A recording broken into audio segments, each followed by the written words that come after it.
My name is Aaron Lewis, and this is my story, the evolution of a beatmaker. My entire life, I've had a love for music as far as I can remember.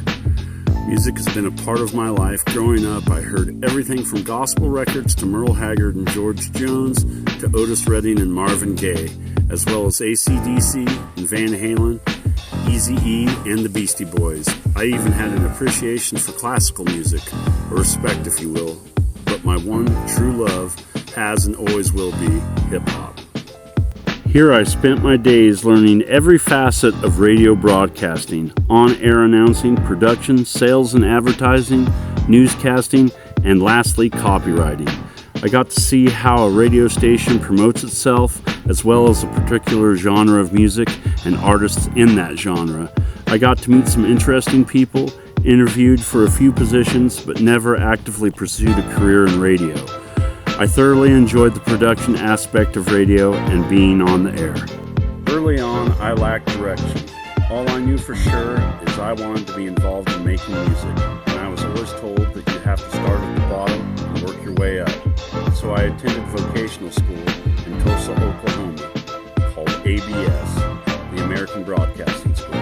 I left Oklahoma and came back to Oregon. It wasn't long and I felt the call once again.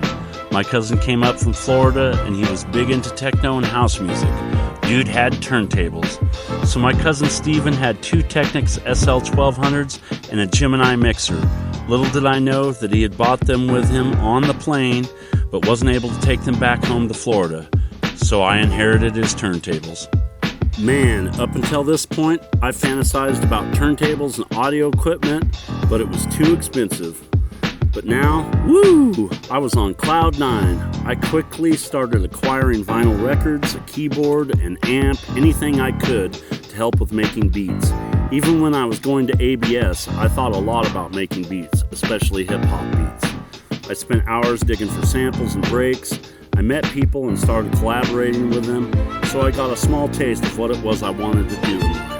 Sadly, I lost all my equipment and records, and eventually my dreams of producing quality beats for MCs and artists seemed like a distant pipe dream.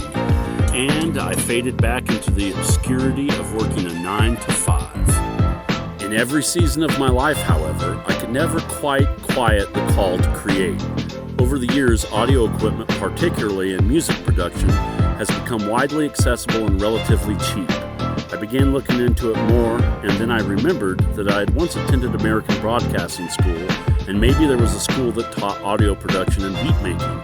I found several: the Conservatory of Recording Arts and Sciences in Tempe, Arizona, the Institute of Audio Research in Greenwich, New York, and finally Full Sail University in Winter Park, Florida. I got accepted to the first, turned down the second, and years later I finally decided to attend Full Sail University, where I am now studying audio production. It's crazy to see how technology and techniques have evolved over the years, as well as my passion for making beats. For me, nothing quite beats the feeling of accomplishment when I complete a project. I'm excited for the future and what it holds. Never give up.